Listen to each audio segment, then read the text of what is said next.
مگر دل میں جانتی تھی یہ سفر آسان نہیں۔ گھر کا نظام بگڑنے لگا، کھانے وقت پر نہ بنتے، کپڑے دھلنے سے رہ جاتے، بچوں کی ہوم ورک میں مدد کم ہو گئی۔ عدنان کی پیشانی پر شکنیں بڑھنے لگیں۔ وہ دوستوں کے سامنے شکایت کرتا، میری بیوی تو بس ایک مریضہ بن گئی ہے، گھر کا بوجھ سب میرے کندھوں پر آ گیا ہے۔ چوتھے ہی دن عدنان ایک نئی تجویز لے آیا۔ شام کو دروازہ کھلا اور ایک اجنبی عورت اندر داخل ہوئی۔ درمیانی عمر، سانولی رنگت، تیز آنکھیں اور باتوں میں روانی۔ یہ تھی شگفتہ، جو گھر کی نئی ملازمہ تھی۔ یہ شگفتہ ہے کام والی، یہ اب سب کچھ سنبھالے گی، عدنان نے خشک لہجے میں کہا۔ عائشہ چونک کر شوہر کی طرف دیکھا۔ کام والی؟ مگر عدنان، ہاں اور کیا، تم اب کس کام کی؟ بچوں کو وقت پر کھانا چاہیے، مجھے دفتر جانا ہے، کوئی تو ہونا چاہیے جو گھر چلائے۔ یہ جملہ عائشہ کے دل میں تیر کی طرح لگا۔ وہ خاموش رہی، مگر اندر ہی اندر ٹوٹ گئی۔ اگلے دن شگفتہ نے کمان سنبھال لی۔ ناشتے کی خوشبو کچن سے آنے لگی، کپڑے استری ہو کر الماری میں رکھے جانے لگے، بچوں کے لنچ باکس وقت پر تیار ہوتے، سب کچھ ایسے چلنے لگا جیسے کبھی رکا ہی نہ ہو۔ عدنان بھی مطمئن نظر آنے لگا۔ وہ دفتر سے آتا تو شگفتہ پانی لے کر حاضر ہو جاتی، کبھی چائے بنا دیتی، کبھی بچوں کے ہوم ورک میں مدد کر دیتی۔ عدنان تعریف کرتا، واقعی شگفتہ تم نے تو گھر کو سنبھال لیا۔ عائشہ ویل چیئر پر بیٹھی یہ سب دیکھتی رہتی، اس کے دل میں جلتی ہوئی آگ بڑھتی جاتی۔ کل تک یہ سب کام میں کرتی تھی، اب میرے ہوتے ہوئے کسی اور نے قبضہ کر لیا۔ رات کو جب سب سو جاتے، عائشہ چھت کی طرف دیکھتے ہوئے سوچتی، یا اللہ یہ کیسا امتحان ہے، میرا جسم تو ٹوٹ گیا مگر دل کی ٹوٹ پھوٹ اس سے بھی زیادہ ہے۔ کیا میں اپنے ہی گھر میں اجنبی ہو گئی ہوں؟ اس کے آنسو تکیے کو بھگو دیتے، لیکن کوئی سننے والا نہ تھا۔ عدنان اپنے خوابوں میں مگن سو جاتا اور بچے تھکن سے بے خبر نیند میں ڈوب جاتے۔ عائشہ تنہائی میں ڈوبی رہتی۔ ابھی تو یہ آغاز تھا، مگر یہ آغاز آنے والے طوفان کی دستک بھی تھا۔ گھر کا منظر جیسے بدل چکا تھا۔ 4 دنوں کی افراتفری اور بد انتظامی کے بعد شگفتہ کی آمد نے سب کچھ ترتیب سے سمیٹ دیا۔ عائشہ ویل چیئر پر بیٹھی یہ سب دیکھتی، دل میں عجیب سا احساس جنم لیتا، کبھی خوشی کہ بچوں کو وقت پر سب کچھ مل رہا ہے، کبھی کرواہٹ کہ جو کچھ وہ برسوں سے کرتی آئی اب ایک اجنبی عورت کر رہی ہے اور سب اس کی تعریفیں کر رہے ہیں۔ شگفتہ کا انداز چالاک تھا۔ وہ ایک طرف عائشہ کے سامنے خدمت گزاری کا مظاہرہ کرتی، باجی آپ کو کچھ چاہیے، اور دوسری طرف عدنان کے سامنے اپنی قابلیت جتاتی، بھائی صاحب آپ فکر نہ کریں، گھر کے سب کام میں دیکھ لوں گی، آپ بس دفتر کی طرف دھیان دیں۔ عدنان بھی دن بدن اس کی طرف مائل ہونے لگا۔ دفتر سے واپسی پر اب وہ سیدھا کچن میں جھانکتا، شگفتہ ہاتھ میں چمچ لیے کھانا چکھ رہی ہوتی۔ عدنان کہتا، واہ آج تو بڑی خوشبو اٹھ رہی ہے۔ یہ جملہ عائشہ کے دل کو زخمی کر دیتا۔ اس نے سوچا یہی الفاظ کبھی میرے لیے کہتا تھا، آج کسی اور کی محنت کو سہرا رہا ہے۔ بچے بھی شگفتہ کے ساتھ گھل مل گئے تھے۔ وہ ان کے ساتھ ہنسی مذاق کرتی، کبھی ہوم ورک میں مدد دیتی، کبھی چاکلیٹ نکال کر دے دیتی۔ ارحم اور چھوٹی بہن اکثر کہتے، امی شگفتہ آنٹی بہت اچھی ہیں، وہ ہمیں کہانیاں بھی سناتی ہیں۔ عائشہ مسکرا دیتی، مگر اندر سے اس کے دل پر چوٹ لگتی۔ میرے بچے یہ سب پیار تو میرا حق ہے۔ ویل چیئر پر قید عائشہ کا دن اب بیکار سا ہو گیا تھا۔ پہلے وہ صبح سے شام تک بھاگ دوڑ میں مصروف رہتی تھی، اب بس کھڑکی سے باہر دیکھتی رہتی یا کمرے میں ٹی وی کی آواز سنتی۔ کبھی وہ سوچتی کاش میں گرنے سے بچ جاتی تو یہ سب نہ دیکھنا پڑتا۔ رات کو جب سب سو جاتے وہ قرآن کھول کر بیٹھ جاتی، تلاوت کرتے ہوئے آنکھوں سے آنسو بہنے لگتے، دل میں دعا کرتے، یا اللہ مجھے صبر دے، مجھے ہمت دے، میرے بچوں کو شر سے محفوظ رکھ۔ وقت گزرتا گیا، عدنان کا رویہ بدلنے لگا، وہ شگفتہ پر ضرورت سے زیادہ بھروسہ کرنے لگا۔ اکثر کہتا، شگفتہ بچوں کو اسکول کے لیے تیار کر دینا، شگفتہ رات کو کھانا تم بنا دینا، عائشہ کو آرام کرنا چاہیے۔ یہ آرام کا بہانہ عائشہ کو اندر سے کاٹنے لگا۔ اسے لگتا جیسے عدنان اب جان بوجھ کر اسے سب سے الگ کر رہا ہے۔ ایک شام جب عدنان دفتر سے واپس آیا تو اس نے کچن میں شگفتہ کو ہنستے ہوئے دیکھا۔ وہ چمچہ گھما رہی تھی اور ساتھ ساتھ گنگنا رہی تھی۔ عدنان بھی ہنس پڑا۔ عائشہ ویل چیئر پر دروازے کے قریب بیٹھی یہ سب دیکھ رہی تھی۔ اس کے دل میں آگ بھڑک اٹھی۔ کیا یہ میرا شوہر ہے جو کسی اور کی مسکراہٹ سے لطف اندوز ہو رہا ہے؟ شگفتہ چالاک عورت تھی۔ وہ عائشہ کے سامنے حد درجہ ادب اور نرمی دکھاتی۔ باجی آپ میری بڑی ہیں، میں آپ کے ہوتے ہوئے کچھ نہیں، مگر عدنان کے سامنے اپنے آپ کو ناگزیر ثابت کرتی۔ بھائی صاحب، عورت کے بغیر گھر گھر نہیں رہتا۔ آپ کی بیوی تو بیمار ہے، اب یہ سب مجھ پر ہے۔ عائشہ کبھی اس کی باتیں سنتی تو دل میں کہتی، یہ عورت بہت حسابی ہے، یہ سب کچھ دانستہ کر رہی ہے۔ 12 سال ارحم ماں کے زیادہ قریب تھا۔ وہ شام کو اکثر آ کر ماں سے لپٹ جاتا۔ امی آپ جلدی ٹھیک ہو جائیں، مجھے آپ بھی چاہیے۔ عائشہ اس کے بال سلاتی اور آنکھوں میں آنسو چھپا لیتی، لیکن کبھی کبھی ارحم کی معصوم آنکھیں سوال کرتی تھیں۔ وہ رات کے جاگتا اور عجیب باتیں محسوس کرتا جو ابھی اس کے ذہن میں پوری طرح سمجھ نہیں آتی تھیں۔ ایک دن عائشہ نے عدنان سے کہا، عدنان مجھے لگتا ہے اب شگفتہ کی ضرورت نہیں ہے، میں آہستہ آہستہ بہتر ہو رہی ہوں، گھر کا کام خود کر لوں گی۔ عدنان نے تلخی سے جواب دیا، عائشہ تم حقیقت سے آنکھیں چرا رہی ہو، تم اب پہلے جیسی نہیں رہیں۔ شگفتہ ہے تو گھر چل رہا ہے۔ یہ سن کر عائشہ کے دل پر چوٹ لگی۔ اس نے سوچا، کیا میرا شوہر مجھے وہ سمجھنے لگا ہے؟ محلے کی عورتیں بھی اب چیمگوئیاں کرنے لگیں، عدنان کی بیوی تو بیمار ہے اور وہ نئی ملازمہ پر بہت انحصار کرنے لگا ہے۔ یہ باتیں عائشہ کے کانوں تک پہنچیں تو اس کے زخم ہرے ہو جاتے، مگر وہ چپ رہتی۔ کبھی کبھی وہ اپنے بچوں کے کمرے میں جا کر ان کے بستروں کو دیکھتی۔ بیٹی کا تکیہ، ارحم کی کتابیں، سب کچھ اس کی یاد دلاتا۔ وہ ماں ہے، مگر حقیقت یہ تھی اب وہ سب کچھ بس دور سے دیکھ سکتی تھی۔ ایک دن جب وہ ویل چیئر پر بیٹھی کھڑکی سے باہر دیکھ رہی تھی تو عدنان اور شگفتہ کی ہنسی کانوں میں پڑی۔ دل چاہا کہ وہ چیخے چلائے، مگر اس کے جسم میں اتنی طاقت نہ تھی۔ آنکھوں سے بہتے آنسو ہی اس کی زبان بن گئے۔ دن پر دن گزرتے گئے۔ شگفتہ نے گھر پر مکمل قبضہ کر لیا۔ عدنان اس پر اندھا اعتماد کرنے لگا۔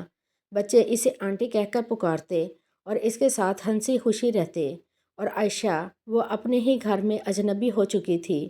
اسے کہنے لگا کہ جیسے وہ صرف سانس لینے کے لیے باقی ہے۔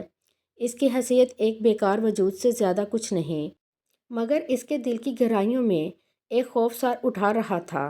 یہ عورت صرف ملازمہ نہیں، کچھ اور ہے، اور عدنان کی نظریں بدل رہی تھیں۔ کیا آنے والے دن اور بھی خطرناک ہوں گے؟ یہ سوال اس کے دل کو چیرنے لگتا۔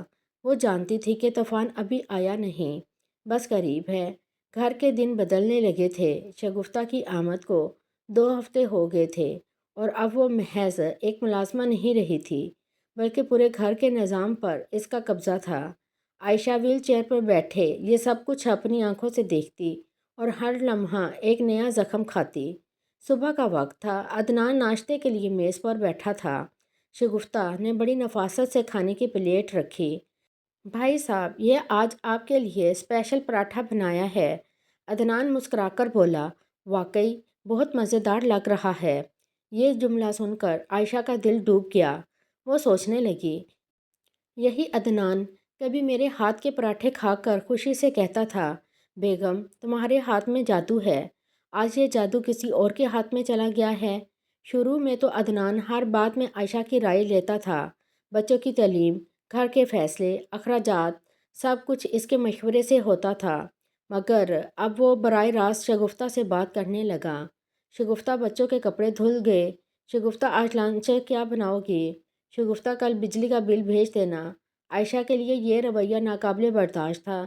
ایک دن اس نے دبے لفظوں میں کہا، عدنان تم مجھے بتائے بغیر سب فیصلے شگفتہ سے کیوں پوچھنے لگے ہو؟ عدنان نے جھنجھلا کر جواب دیا، عائشہ تم آرام کرو، یہ چھوٹی چھوٹی باتیں ہیں، تمہیں فکر کرنے کی ضرورت نہیں۔ یہ چھوٹی چھوٹی باتیں ہی تو وہ تھیں جن پر ایک بیوی کی پہچان بنتی ہے، اور اب یہی سب اس سے چھین لیا گیا تھا۔ شگفتہ نے بچوں کو اپنے سحر میں لے لیا تھا۔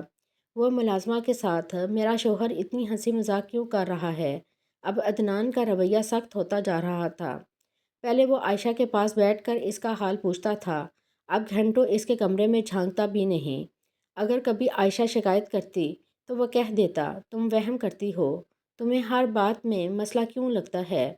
عائشہ کے پاس جواب نہیں تھا اور وہ اپنی حالت پر خود بھی شرمندہ ہو جاتی۔ شاید واقعی میں ضرورت سے زیادہ سوچنے لگی ہوں، مگر یہ بدلا بدلا سا ماحول کیوں ہے؟ پڑوس کی خواتین نے بھی آہستہ آہستہ باتیں شروع کر دی تھی۔ شگفتہ تو بڑی تیز عورت لگتی ہے، دیکھو عدنان صاحب پر کتنا اثر ہے اس کا۔ ہاں بہن، ایسی عورتیں گھروں کو اجاڑ دیتی ہیں۔ یہ باتیں عائشہ کے کانوں میں پڑتی تو اس کی بے چینی مزید بڑھ جاتی۔ وہ سوچتی، اگر باہر والے یہ دیکھ رہے ہیں تو کیا عدنان کو خود نظر نہیں آتا، یا وہ جان بوجھ کر نظر انداز کر رہا ہے؟ 12 سالہ ارحم سب کچھ اپنی معصوم آنکھوں سے دیکھ رہا تھا۔ اسے ابھی پوری طرح سمجھ نہیں آئی تھی، مگر اسے عجیب سا لگتا تھا۔ ابو اکثر رات کو دیر تک جاگتے ہیں اور شگفتہ آنٹی ان کے ساتھ بیٹھی رہتی ہیں۔ وہ کئی بار ماں کے پاس آ کر رک رک کر کچھ کہنا چاہتا، مگر ڈرتا کہ ماں ناراض نہ ہو جائے۔ ایک دن عائشہ نے خود کو ہمت دی اور عدنان سے کہا، عدنان مجھے لگتا ہے تم شگفتہ پر ضرورت سے زیادہ بھروسہ کرنے لگے ہو، یہ ٹھیک نہیں۔ عدنان نے طنزیہ ہنسی ہنسی اور بولا، تو کیا کروں، تمہارے باس کا کچھ نہیں رہا۔ شگفتہ ہے تو گھر چل رہا ہے، ورنہ سب برباد ہو جائے۔ یہ جملہ عائشہ کے دل پر ہتھوڑے کی طرح لگا۔ وہ خاموش ہو گئی، مگر اندر ہی اندر ایک فیصلہ کرنے لگی کہ اب اسے سب پر نظر رکھنی تھی۔ گھر میں ہر دن ایک نیا تماشا ہوتا، عدنان اور شگفتہ کی ہنسی، بچوں کی شگفتہ سے قربت، محلے کی سرگوشیاں، اور عائشہ بس ایک خاموش تماشائی تھی۔ اس کا دل چیخنا چاہتا، مگر جسم کمزور تھا۔ وہ سوچتی، یا اللہ، یہ سب کب تک چلے گا؟ وقت گزرتا گیا اور عائشہ کی بے چینی بڑھتی گئی۔ عدنان کا رویہ اجنبی ہوتا جا رہا تھا۔ وہ جو کبھی اس کا سہارا تھا، اب جیسے کسی اور کے سہارے میں سکون تلاش کر رہا تھا۔ اور اسی دوران ارحم جو بچپن کی معصومیت اور بلوغت کے بیچ کھڑا تھا، سب کچھ دیکھ رہا تھا۔ اس کے دل میں وہ بات جمع ہو رہی تھی جو ایک دن ماں کے کان میں پڑی تو اس کی چیخیں نکل گئیں۔ عائشہ کے لیے زندگی کی راہ اب ایک نیا موڑ اختیار کر چکی تھی۔ وہ دن جس دن ارحم نے اس کے کان میں آ کر روتے ہوئے بتایا تھا کہ شگفتہ نے اس کے ساتھ وہ سب کچھ کرنے کی کوشش کی جو ایک ماں سننے کا تصور بھی نہ کر سکتی تھی۔ وہ لمحہ اس کی زندگی کا سب سے بھیانک اور زلزلہ خیز لمحہ تھا۔ اس کے بعد عائشہ کی روح جیسے چھلنی ہو گئی تھی۔ چند دن گزر کے مگر گھر کا ماحول ایسا ہو گیا تھا جیسے ہوا میں بارود بھرا ہو۔ شگفتہ اب پہلے کی طرح دلیرانہ مسکراہٹ کے ساتھ گھر میں گھومتی نہ تھی، مگر اس کے چہرے پر ایک عجیب سی خود اعتمادی اور بے شرمی بددستور جھلک رہی تھی، جیسے اسے یقین ہو کہ کوئی بھی اس کا کچھ نہیں بگاڑ سکتا۔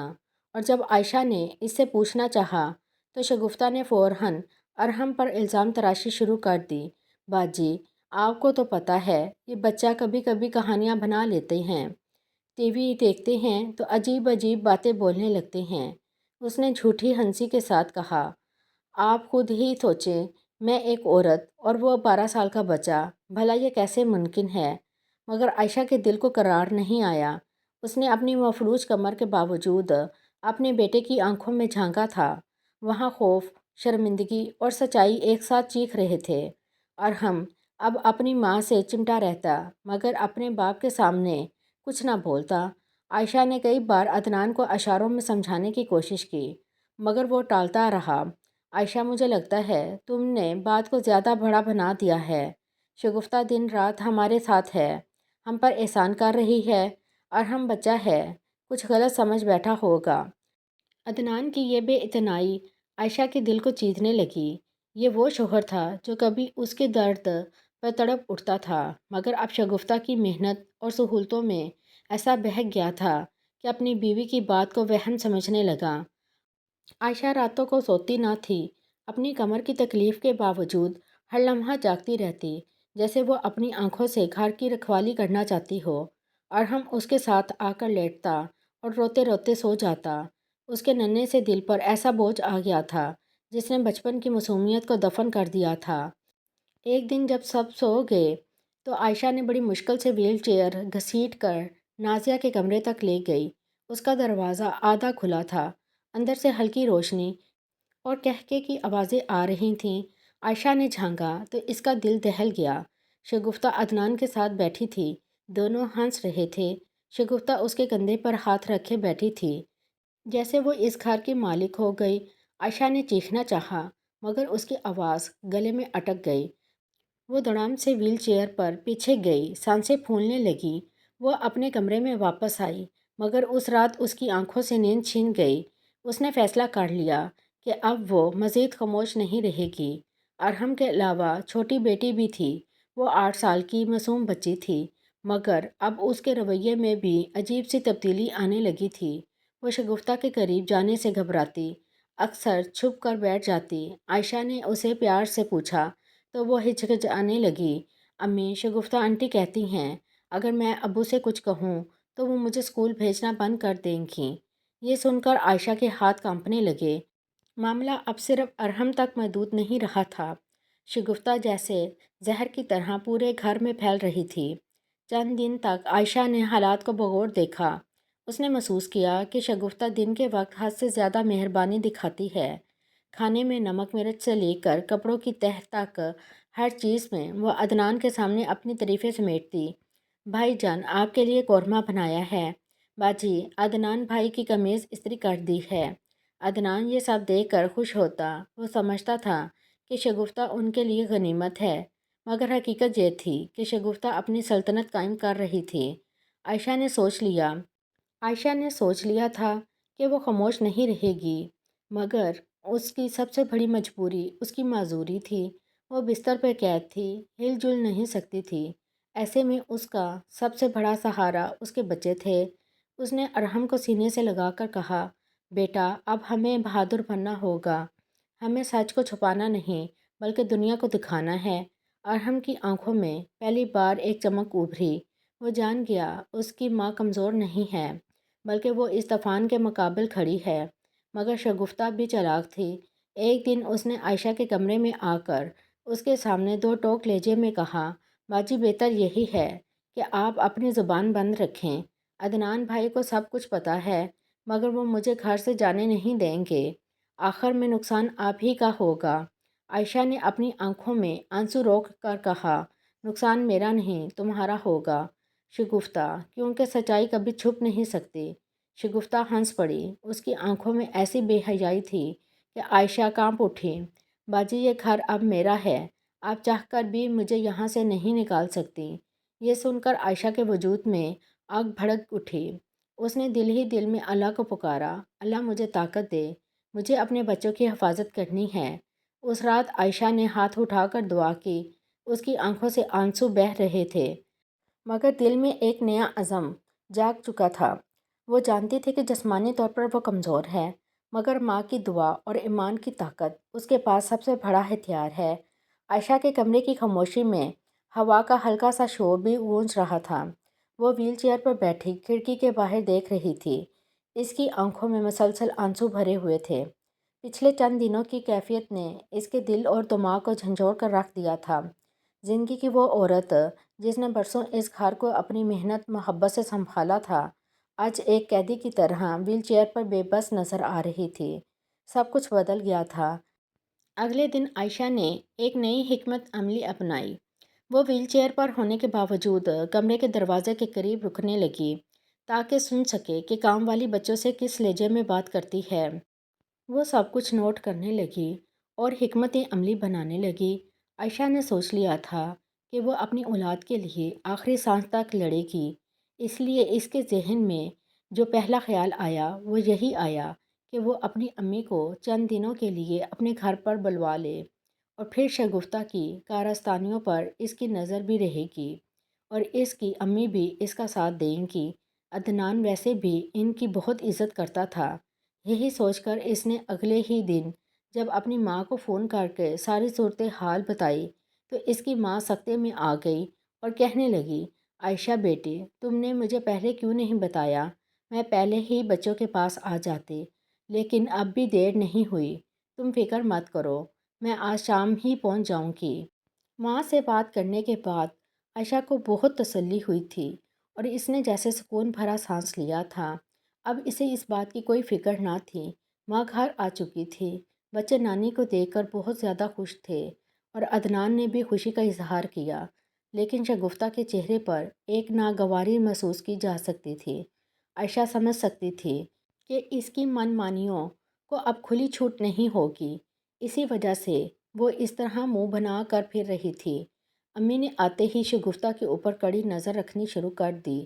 وہ بات بات پر شگفتہ کو ٹوکتی اور شگفتہ پہلے پہل تو برداشت کرتی رہی، لیکن پھر آگے سے بحث کرنے لگی۔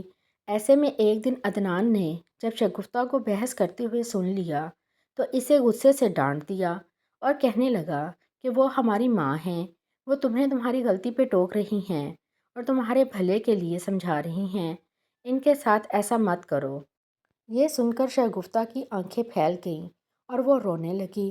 کہنے لگی عدنان بھائی، میں نے تو غصہ نہیں کیا اور نہ ہی میں نے کوئی بحث اتنی کی ہے، بس آنٹی جی کچھ زیادہ ہی روک ٹوک کرتی ہیں۔